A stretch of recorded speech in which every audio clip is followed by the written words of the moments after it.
Shut up! Don't get in my way by pretending to be sick. You're a useless housewife. I was feeling very sick, but my husband ran out of the house, shoving me aside. I suppose the husband and the wife were to support each other in sickness and in health.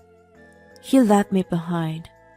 The word despair whirled around in my head as I slowly lost consciousness. Then, someone unexpectedly came to my rescue. I'm Wendy, 32 years old. I married my husband Sam, of the same age about a year ago. I was leading a normal life as a working wife. We met at work, and he agreed with me to continue working after marriage. We shared the chores at home, but he was not very good at them. I gave him only simple things to do in the end. He didn't show any reluctance and was very proactive, so that I had no complaints about my marriage. At one point, I had been feeling mildly ill and went to see a doctor. Congratulations, you have just entered the 7th week. To my surprise, I found out that I was pregnant. That day, Sam and I shared our joy together. I'm going to be a dad. It doesn't feel real. That's how it is in the beginning. It will grow little by little. We were filled with excitement. I was full of hope for a happy future, but despite my expectation, reality took a different turn. Hey, where's my dinner? It's your turn to cook today. And you didn't even clean the bathtub. I'm sorry, I'm not feeling well, so I couldn't do anything today. I was in a state of intense morning sickness in the first trimester of my pregnancy, and I was barely able to breathe. I felt nauseated all day and could barely stand. I spent most of my days at home sleeping. I couldn't even go to work and kept taking sick days. Sam didn't even try to understand my suffering and didn't give me slack. No work and no chores. He thought I was just being lazy. He blatantly showed his dissatisfaction and became grumpier with me. Don't rely on me just because you're pregnant. You want me to do all the housework and go to work? How can you be a mother if you're already like that? There were times when I thought to myself how he could treat me like that. At the same time, I understood that a wife who couldn't support him properly after he came home from stressful work was nothing but an annoyance to him. I thought about going back to my parents' house until my condition settled, but I was afraid to create an intractable distance between us. I hoped that my morning sickness was temporary and that it would stop in another 2 months. Until then, I just needed to make it work. That was what I told myself, but his disdainful behavior accelerated. The morning sickness somehow subsided after a little while, but the illness persisted for a long time. I was in and out of the hospital repeatedly, and I decided to take a leave of absence from work for a while. If I pushed myself too hard and something happened to my baby, I couldn't forgive myself. I discussed it with my doctor and my work, and we made a decision. Sam wasn't so understanding though. Don't depend on me so much. It's your fault if you don't or can't work. While that may have been true, my decisions were made to protect the baby in my belly. Why did he need to blame me? I put up his unreasonable attitude. It's about the living expenses. I only get a small allowance during my leave. Can you contribute a little more from your salary? I pleaded with him. What the hell? Why do I have to pay for your portion as well? He wasn't helpful. I questioned myself if I should keep being married to him. My anxiety grew bigger and bigger like a balloon. I thought everything was going to turn out well when I got pregnant. How did it go wrong? The final straw was my mother-in-law, Anne. How are you doing, Wendy? One day I received a call from her. She had divorced her husband when Sam was in the middle school and raised him single-handedly. She was very sharp, but gentle and treated me well. You should move around a little while you're pregnant. It must be hard for my son to do the housework while working. You need to take charge of that. I felt despair being told by her. She was not a bad person for sure. She had given birth herself, and I could understand her point of view. At that time, I felt like she was telling me not to slack and do all the housework. Especially if you're taking time off work. Yes, you're right. I was planning to discuss Sam with her, but I felt completely isolated after that. She didn't seem to take into account my feelings. Let me know when you need any help. She hung up the phone after saying that, but I was still bothered by the situation. Then, a disaster fell upon me. I had been feverish and lethargic all morning. On top of that, nausea came and went intermittently. I managed to prepare Sam's breakfast in the weak state and then laid on the sofa. You don't need to show off that you're sick, he grumbled and looked at me with disdain. I laid in bed after he left for work, but my condition didn't get any better. I was unlikely to be able to cook dinner for him. I contemplated ordering in, but then I remembered that our money was tight. The living expenses Sam gave me were far from enough, and I had to take out from our savings every month. In addition, my medical expenses for the upcoming birth weren't cheap. At that rate, we would have been broke before our baby was born. I called Sam nervously. I'm really sick today. I'm sorry, but I can't make dinner. Can you pick up something on the way back?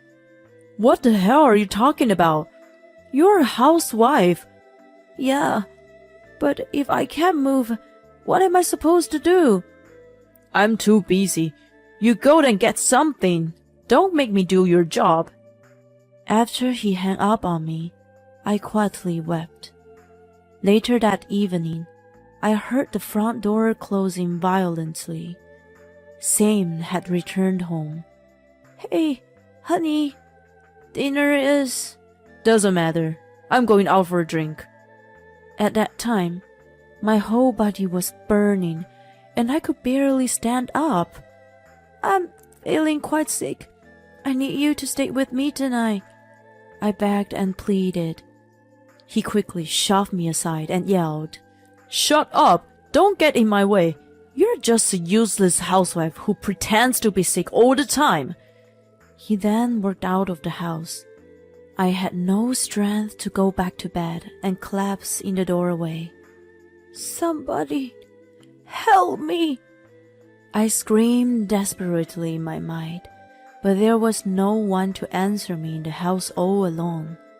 Then I heard someone's voice from afar. In my fading consciousness, a familiar voice spoke to me. Stay with me! Who is this? I lost consciousness there. When I awoke, I found Anne staring at me anxiously.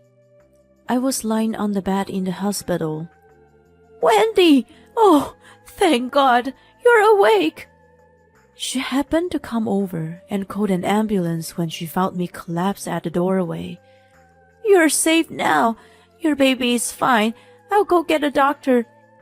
Wiping her tears, she quickly left the room. According to the doctor, I was extremely anemic and had seasonal flu. If Anne didn't find me, the baby would have been in danger. I was feeling feverish all day, but I was surprised to learn that it was 104 degrees when I was taken to the hospital. But, Anne, why were you there? Sam told me that you were being lazy, and he wanted me to come and discipline you. He had been complaining, so she finally came to assess the situation and found me unconscious. I'm sorry. I didn't even listen to what you had to say, but gave you a lecture. There was another reason for her visit. I also wanted to thank you for this. That red cardigan looks great on you. Her birthday was last week. I had always sent her gifts on her birthday and for Mother's Day every year since I got married. I'm getting old. The cold weather feels harsher on me. I remembered she had mentioned it to me, so I sent her a cardigan. The color was a little bit bright to aid a youthful look, but the design was simple. Thank you for remembering everything I said. You've always been attentive and cared about others. I was concerned if you really did nothing at home, as Sam said. And then this happened. I'm so sorry. Her tears flowed as she held my hand tightly. No, it's okay. I was going to talk to you about him, but it just got a little awkward. I cried in front of her too. Knowing that she was on my side made me feel lighter. After we cried together for a while, she said to me with fury, He is my son, but what he did is unforgivable. How dare he treat the mother of his child in his terrible way? Her mouth trembled with anger, and she squeezed her handkerchief tightly. So, what are you going to do about him? I told her about my plan, and she nodded her head in agreement. I'm on your side. I'll always have your back. I made up my mind to act upon it after being assured by her. After a week in the hospital, Anne accompanied me back home. I didn't hear from Sam once during my stay there. That no longer mattered anyway. When we arrived home, there was a terrible stench in the air, even though it had only been for 7 days. I felt like my nose was going to fall out. What's that smell? It smells like a wild beast lives here. Anne almost made me laugh, but I had it back. The smell was out of this world. Sam was lying on the sofa in the living room, drooling and snoring. Wake up, you idiot! He was instantly awakened from his dream by Anne's scream. He jumped off of the sofa with a pitiful yes. Oh, what? Mom? Wendy? You've been away from home for days. What have you been doing? He immediately complained to me, but Anne put him in place. Wendy was in the hospital. What's with this mess? A zoo is better than this. She was right. In just 1 week, the house had turned into a garbage dump. There was a collection of empty beer cans and food scraps in the sink. Damp hand towels and underwear were strewn about. And the floor was sticky as if some liquid had been spilled all over it. It's worse than a zoo. I wonder how you were living here, I muttered to myself, and he glared at me. Don't talk so high and mighty. You're the one who... I doubt that even a baby would make such a mess. I had no idea you were incapable of taking care of yourself. I calmly stated my mind. It was actually true. When I thought about it, I realized that I did a fair amount of cleaning and laundry. When I was at home, at least it wasn't as messy as a cage in a zoo. I had never imagined that he was a chimpanzee with no life skills. Why did you leave Wendy behind that night? He was completely overwhelmed by her pressure. Men, no matter how old they were, always seemed vulnerable to their mothers. She just sulked like a little kid and told me not to go out for drinking.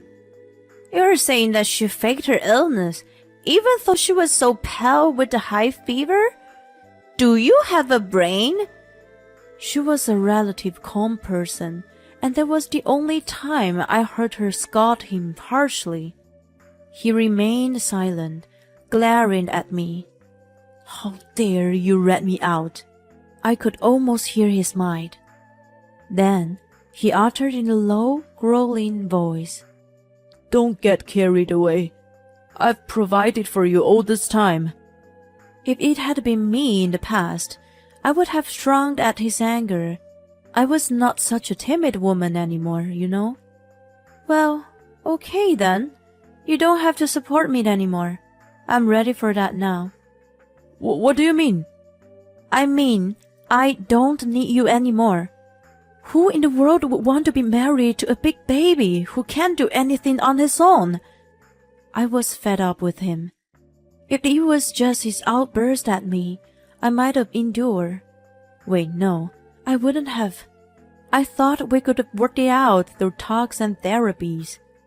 He went out drinking while I was seriously ill. He trashed the house, unable to live as a normal adult while I was in the hospital. He scored less than 0 as a husband or a father. By the way, you said it was a drink with your friends, but I wondered what you were really doing. I gave him a death stare as I muttered. He flinched to my amusement. That's none of your business. Yes, it is her business. She has the right to know since she is your wife. Now, tell us the truth. Sam was trembling at Anne's harshness. Well, he fumbled for words. If you don't want to tell us, it's all right. You're already busted. I'll show you proof that you can neither run nor hide from. You can't possibly... At that moment, his face turned pale. Yes, you'd better come clean right away. You're not very good at this, are you? He handed his head down and gave in to our insistent pursuit. I'm sorry. He raised a white flag. To recap, he had been having an affair with a co-worker since I became pregnant. It was a very common story. What's her name? Which department does she work in? How often were you seeing her?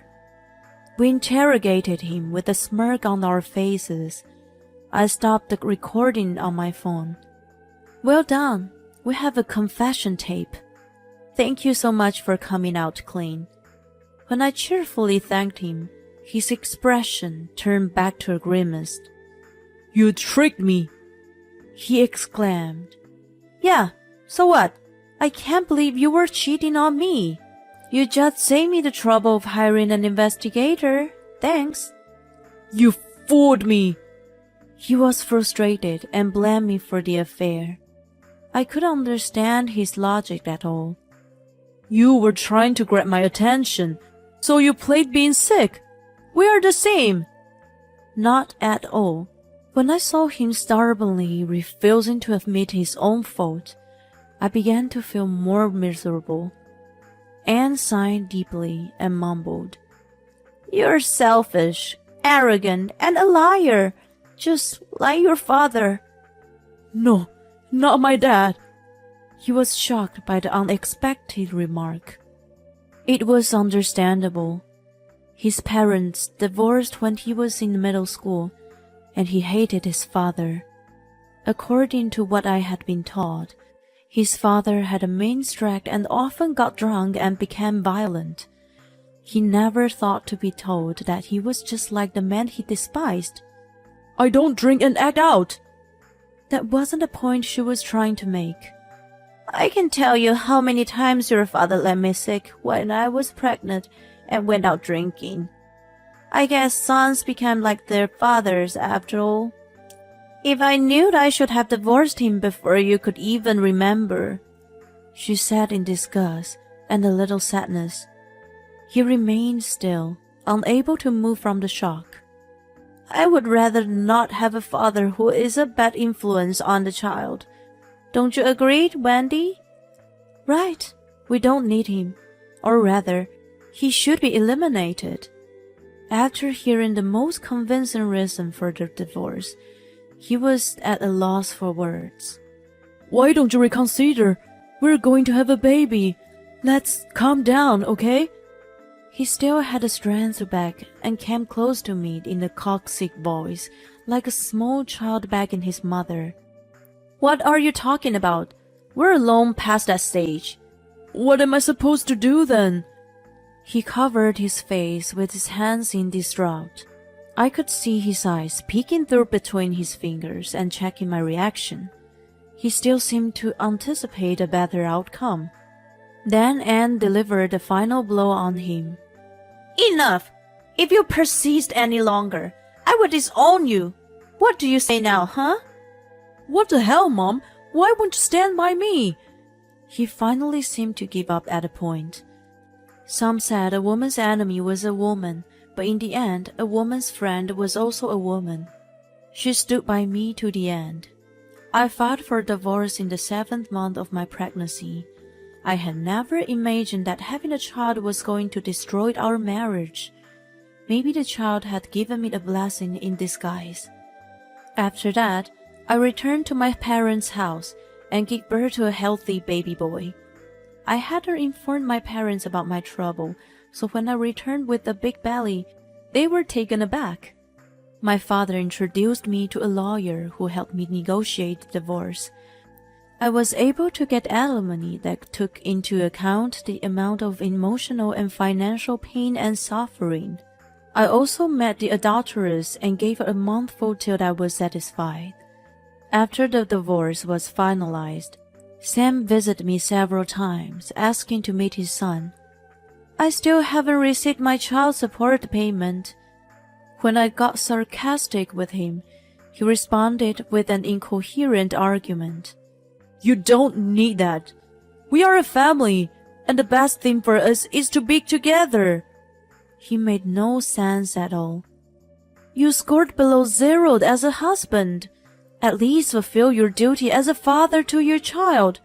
If you don't, you are good for nothing like your father."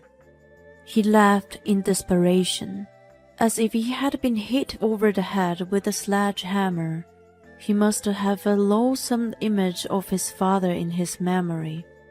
Rumor had it that he had resigned from his job. He complained to his colleagues about our divorce that it wasn't his fault, and it backfired. He seriously believed that he did nothing wrong. He told them exactly what he said and did to me, which disgusted everyone. At the same time, rumors of his affair with a colleague spread. No one felt sorry for him. He was seen as a scumbag in the company. He became isolated, and it was too uncomfortable for him to keep working there. He was a typical delusional man. I was afraid that he might have kept the illusion of us getting back together. Of course, I had no intention of doing so. "Wendy, I heard you are going back to work soon. Are you feeling better?" "Yes, I'm much better now. I have to work for him." "That's right. You're a strong mother." I don't tell Sam about it, but I sometimes take my son to see Anne. "I'm not your family now that you're divorced. Don't worry about visiting me." She used to feel bad for me. "You saved not only mine, but his life too." Now she holds her grandson happily in her arms. "As you are an experienced single mother, please give me guidance." "Of course. From now on, we're going to be sisters in arms. Or fellow detectives who have driven a villain to confession." We have become more like best friends now. Well, this kind of relationship isn't so bad. Sometimes I feel uneasy though. "You're just like your father." Her words stay with me. I wonder if one day my son will become just like Sam. Will there be a time when I think like father, like son? There's no point in worrying about the future. I will teach him right from wrong. I will tell him the importance of kindness and compassion. My son will be my son, no matter what. Nothing more, nothing less. As a mother, I will risk my life to raise him. The sunlight softly shines through the cold winter sky. I feel like it's cheering me on.